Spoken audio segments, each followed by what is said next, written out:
What's bonking, guys? Today I'm here with part 3 for the Jorge Joestar novel. So this is chapter 3. And for chapter 3, we go back to the original Jorge Joestar, the one we cover in the first chapter. And I saw the fourth one is called Morio. So my guess is it's going to be one chapter, in the original in the original like JoJo timeline with George, and then one chapter with Japanese George, and then I think it's just going to switch back and forth. That's what it seems like so far. So yeah, this is following, the George we know, Jonathan's son, Jonathan and Arina's son, living in the Canary Islands. And basically it, it starts with like the disappearance of Sukumujuku, which we find out in chapter 2, Sukumujuku did not die. He simply crossed through a wormhole in the Bermuda Triangle and ended up in a different universe. That's the universe in the chapter 2, that chapter 2 takes place in. So George thinks Sukumujuku is dead, but he's actually still alive. But at the end of chapter 2, Sukumujuku is actually killed, although George wouldn't know that yet, or maybe he never knows. I don't know. But yeah, so it starts with that, and then if you guys recall, in the last chapter, I talked about I called him Malenko. I think it said his name was Javier, but I honestly can't remember. I wasn't really paying attention to the names. I'm just gonna call him Malenko again because he was like this clown. Well, yeah, basically like he appeared as a clown and he invaded other people's dreams and he basically drove them crazy, pushing them to ultimately kill people in locked rooms. Well, so the reason that this guy was caught was because of this one girl named Penelope. She had a fear of clowns, and so when normally the people kept quiet about the dreams, they were spoken to by Malenko in their dreams, but they kept it to themselves, and they eventually went through with it. Well, Penelope was so scared that she remembered the dreams, because I think it also said that the other people forgot the dreams, but I can't remember. Either way, basically she was so scared that she told someone about it. I don't remember the specifics, but she ended up helping George and Sukumujuku solve the murder. And so George is now lonely because Sukumujuku is gone, and Lisa already left in chapter 1, and so he goes to see Penelope, but she's scared. She turns him away. She's like, "I'm sorry, I don't want to see you." He goes back home, whatever. And then he wakes up at, I believe he said it was 1:30 a.m., and Penelope is screaming at him from outside his house. And he's like, "What's going on?" She's like, "It's all your fault. The clown's back." And this shit was brutal. George is like, he can't be. He's dead. He said that they beat him to death with stones and farming equipment. They said his skull literally split, and then they threw his dead body into the ocean. That chapter was morbid, hella brutal. But yeah, apparently the villagers were really not fucking with it, so they put belt to his ass and fucking killed him. So that was pretty crazy. But so then Penelope starts explaining to George what happens. Basically she said that after George left, she tried to go into her room, and her room was locked. She couldn't get in. All the windows were locked, all of it. And when she did go in there, she found a doll of a dead body with a noose around its neck that had blood coming from its mouth. And it was made of some kind of fabric. And then she went to go try and tell her mom, and her mom was in the kitchen, and the kitchen door locked. And her mom was convinced that Penelope was trying to kill her, because apparently that's what Malenko had. Malenko had been trying to get Penelope to kill her mom when he was manipulating her, but she didn't end up going through with it. So she's explaining this to George, and just then George is like, "All right, well, let's go inside." But he can't because his door's locked. And his mom, Arina, is yelling at him from inside saying, "George, run away, there's a clown." And so, of course, Penelope and George are both scared hearing this. And George says that he has a lot of experience breaking in doors because he and Sukumujuku had to do that often when they were detectives. So he breaks down he doesn't break it down, but he breaks his door open. He goes in there and he sees a little clown floating above his mom. But his mom, Arina, says it's she doesn't feel like it's really there to hurt them. And he notices a string going from the clown all the way outside. So he leaves. Oh yeah, here's the other thing, actually. So first, he actually broke the clown. He took a chair, I think it was. He slammed it upside the head. And he said the clown, it didn't disappear. It just broke. It just shattered. But then it got, it formed again. It repaired itself. And it picked up a table and it lodged it under the doorknob in order to, lock the door again.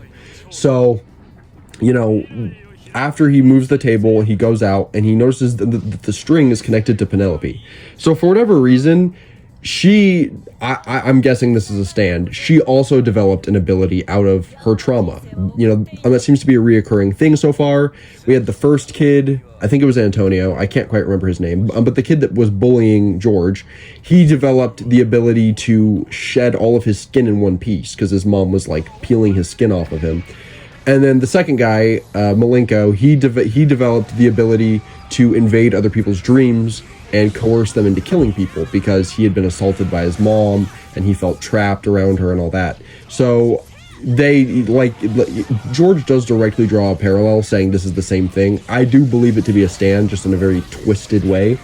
But we've seen in JoJo that stands can be obtained in many different ways. And one of those ways is through passion, like Tonio. Pearl Jam is not, as far as we know, I believe it's confirmed that Tonio just loves cooking that much that he just manifested Pearl Jam. So I don't think it's unreasonable to assume that people could also, in fact, actually, well, I was going to say Cheap Trick, but I think Cheap Trick was specifically triggered by an arrow, by Kira's dad's arrow, I believe. I could be wrong, but if not, then that would be the same thing of he just manifested it out of sheer fear alone. So I do believe that's what these are. I believe these are stands. But anyway, yeah, so basically, she has developed this ability to create locked rooms with a clown who will murder for her because she doesn't want to murder. She is, afraid of all that. And so it's basically an ability that protects her. And so that's why, she finds like the hung body, it's actually just a doll, but like the hung doll in there, it's basically trying to protect her, but it's also like a manifestation of her trauma. And for whatever reason, she doesn't know, well, I shouldn't say for whatever reason, but she doesn't know how to control this. So the clown just makes itself out of a random material. And what's his name? George made a point to note that she was in a sleeveless dress when he got her. Not when he got her, but like when she showed up at his house. And so he said that by the time he left the house and find out that the string was attached to her, he said that her dress was like holding on by like a thread. And so basically it's revealed that she is subconsciously making this clown out of the threading of her own dress. Now that's a little strange, I guess, just because like it even mentions at one point, like when it keeps happening to her, George is like peeking at her because like her clothing is coming off. So that was a strange inclusion, but whatever, I guess. So basically it's like using her clothing to make this clown in order to protect her. But George, he understands it now. He explains it to Penelope's mom, Isabella, but she's not having it.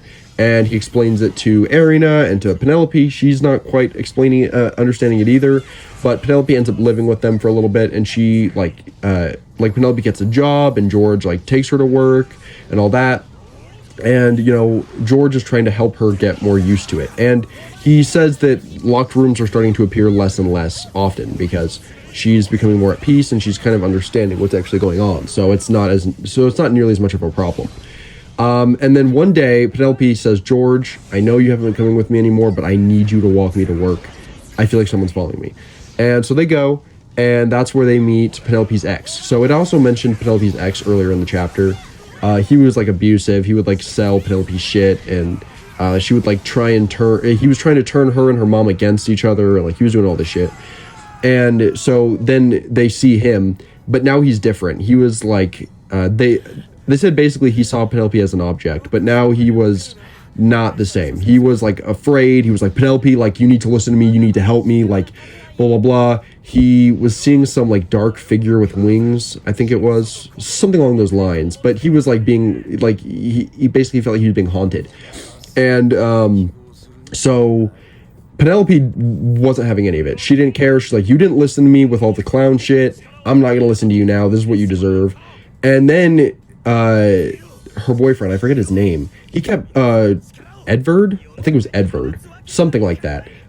He started talking about his new girlfriend. He was like, I was in bed with her and then I saw the guy. So, she doesn't want to hear that even more because she's like, you didn't even properly break up with me. Because that's the thing, when the case had been solved, Edward, or whatever the fuck, didn't even actually break up with Penelope. He just like left her. So she feels some type of way about that. She's like, you didn't even actually break up with me, and now you're talking about your new girlfriend. I don't want to hear it.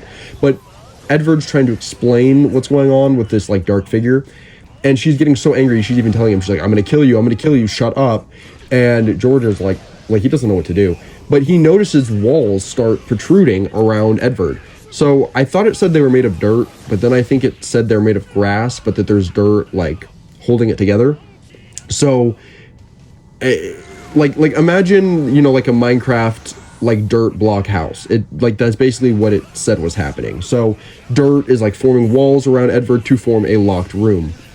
And one thing he did note is Penelope's clothes are not like coming undone now. So somehow she learned to use her ability with something other than her clothing. And so in this dirt box is also a clown made of dirt. And so basically, George is scared because he says like Edward is probably going to be killed in that room. So he runs to it. He's trying to get out of there. And he's trying to get into there. He's trying to like break down the walls, but it keeps just regenerating and, you know, like replacing itself. But eventually he gets a big enough hole and he jumps in, and he sees Edward is being hung by like a noose made of grass. And then he, you know, like before he can do anything, he feels the noose tighten around his own neck, and he's like, you know, pulled up to the ceiling. He said it even broke the skin on his neck, but that like it didn't like snap his actual neck or anything. And so now he is dying because, you know, he's also being like choked. And so he decides that his best course of action is to basically make it look like it's not a suicide, because that's the whole point of the locked room murders, is they were designed to look like suicide. So he basically says if he can make it look like a murder, then that would like remove the whole point of the locked rooms in the first place. So he pulls out like a pocket knife he has, and he cuts murder in his stomach. This feels kind of reminiscent of Kakyoin in part 3 during the fight with that fucking clown, Lolly Ho, Death 13. This reminds me of that, like when Kakyoin carved baby Stand into his arm. So he carves murder into his stomach, and then all of a sudden he passes out. And he wakes up, he's in the hospital, and Penelope's there. She's like, oh my god, I'm so sorry, and this and that. And Lisa shows back up too, and she's like, who did this to you, George? And George is like, no, I did it to myself, but like she's not buying it. And yeah, so he ended up like beating the Stand, if you will, and he did save the other guy, Edward or whatever. And so Lisa's back, and you know, she like checks up on him a little bit, and then she asks the doctor, she says, has anyone come talking about a black figure with wings, like describing the exact guy Edward was talking about? And Edward's like, yes, I've seen him. Like he's all frantic because like someone's actually listening to him now, because Edward and Penelope were not listening to each other when they were like talking. They say that it's like they were just in their own world, speaking their own shit. They weren't caring about each other. So Edward, like, he feels heard. He's all talking about that. And the doctor is, like, saying the same shit. Like, I can't remember what the dude said to Edward, but, like, he was, like, reciting what he had told him, like, when he woke up, like, when he saw him. And they're both saying the same thing. So clearly they were visited by the same guy. And Lisa seems to believe that this is the work of a vampire. Because she's like, George, do you remember what happened 5 years ago? He's like, of course I did. You know, this, that. And then they, you know, eventually he's discharged, and they go back to his house. Straightso and Lisa are drinking tea there, and they all start talking about it. And Arena is like, George, I'm going to tell you what happened to your father. And so it goes over a recap of part 1. It tells the events of Dio, George, Jonathan, Wang Chan, Arena, all that, you know, the whole boat sinking, Zappelli. It mentions the Speedwagon Foundation too. So it goes over like that stuff. Which I think does confirm that this is in the main Time JoJo line. Well, it doesn't necessarily confirm it, but I think it means it's very likely. So yeah, it goes over all that, and basically, you know, then they ask, because like they found Arena and Lisa in the coffin, and they ask him, they say, well, you know, Arena had talked to the fishermen who like rescued them, and she says, they said you were cradling something else along with me. She's like, was it Dio's head? Because like they explain, you know, how Dio killed Jonathan. And Arena's all embarrassed, and George's like, no, there's no way she'd have Dio's head.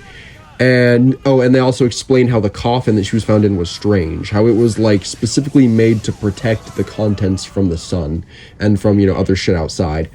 And it's revealed that Arena was actually carrying Jonathan's head with her when she was found. So I find this strange, because that means she must have known Dio was there, because if she had his head, she clearly knows his head is separated from his body. And a simple explosion probably isn't going to do that. Plus, we see with Dio, like his scar, it's pretty clean. So I imagine he probably had a pretty neat way of cutting off the head. So yeah, maybe she maybe she knew that Dio was in a lower compartment of the coffin, but I would think if she did, she would probably be like, "Hey guys, like there's something in here," and she probably would have had them open it during the day because I believe it showed she was rescued during the day, so she probably could have put an end to him. So I don't know, but it'll probably get into that in chapter 5 because as I said, chapter 4 takes place in the alternate universe, so. Chapter 5 may touch on this, but yeah, basically it seems like vampires are back. And yeah, Arena actually kept Jonathan's head for at least a little bit, so that's very strange. But yeah, that is the end of chapter 3 of Jorge Joestar. Honestly, this is pretty fun. I haven't read it's been like a few months, I think, at least like a month since my last video. But honestly, I had fun reading this chapter. In fact, I almost started reading another, but I figured I'll do that, maybe later today. I don't know. But yeah, so I'm definitely going to be doing more Jorge Joestar. And yeah, I hope that you guys enjoyed. Thank you so much for watching. And yeah, until next time.